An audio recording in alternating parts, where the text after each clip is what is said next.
অদিতিস লাইফস্টাইলে তোমাদের সকলকে স্বাগত জানাই। অনেক দিন পর আর একটা লং ভিডিও নিয়ে আসলাম তোমাদের সাথে শেয়ার করব বলে।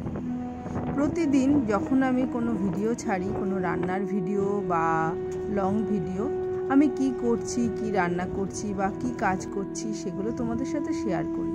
তা আজকে কাজের মধ্যে দিয়ে ঘোরাফেরা যাই করছি কিনা তার সাথে সাথে একটা গল্প তোমাদের সাথে শেয়ার করছি। এটা প্রত্যেকটা মানুষের জীবনেই কিন্তু খুব প্রয়োজনীয় একটা গল্প। সংগ্রাম আমরা প্রতিনিয়ত করে থাকি। জীবন সংগ্রামে জয় অথবা পরাজয় দুয়েরই সম্ভাবনা আছে। কোনো জয় সংগ্রাম ছাড়া আসে না।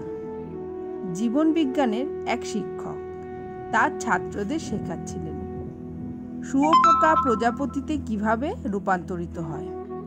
তিনি ছাত্রদের বললেন যে পরবর্তী 2 ঘন্টার মধ্যে শুঁয়োপোকা গুটি থেকে প্রজাপতি বেরিয়ে আসবে, কিন্তু কেউ তাড়াহুড়ো করে প্রজাপতিকে গুটি থেকে বের করার চেষ্টা করবে না। এই বলে তিনি ক্লাস থেকে চলে গেলেন।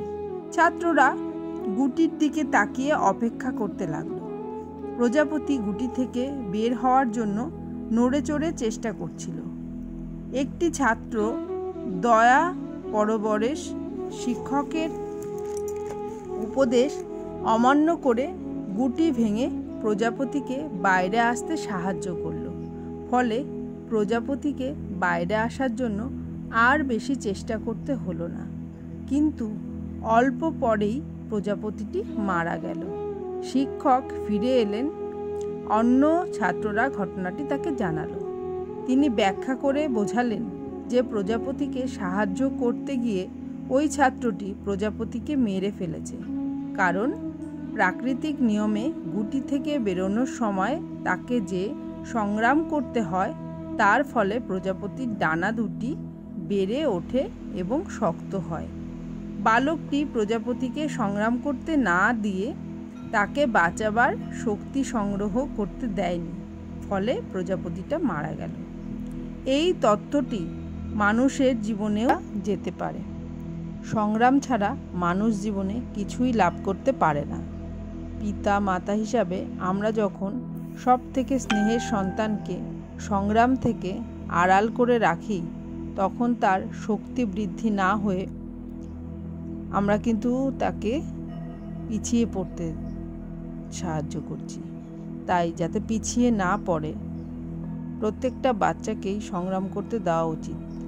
এটাই আমার গল্পের মোরাল ছিল। আর সত্যি সত্যি আমারও এই গল্পটা পড়ে এটাই মনে হয় যে প্রত্যেক বাচ্চাকেই তার সংগ্রাম সারা জীবন সে কীভাবে বেঁচে থাকবে, তার জীবনে যে সংগ্রামগুলো আসতে থাকবে সেগুলো যাতে সে নিজেই অভ্যাসে পরিণত করতে পারে, নিজেকে টেক কেয়ার করতে পারে। তাই তাকে কিন্তু সেইভাবেই তৈরি করা উচিত ছোট থেকে। যে কোনো হয়তো স্কুলে যাচ্ছে, স্কুল জীবনে কত কিছু হতে পারে, কত বন্ধু হবে, কত বন্ধু বিচ্ছেদ হবে, অনেক সংগ্রাম কিন্তু জীবনে থাকবে। এবং পড়াশোনার ক্ষেত্রে, তারপরে কোনো চাকরির ক্ষেত্রে, সেটা যাতে নিজেরটা নিজে টেক কেয়ার করতে পারে, সেটা অবশ্যই ছোট থেকেই আমাদের সেই শিক্ষাটা দেওয়া দরকার, তাই না? আপনাদের কি মনে হয় অবশ্যই কমেন্ট করে জানাবেন।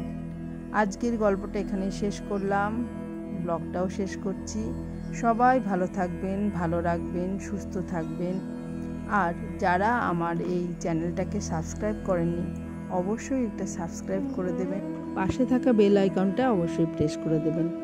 আবার অন্য একটা ব্লগে অনেক গল্প হবে। টাটা সবাইকে, সবাই ভালো থাকবে।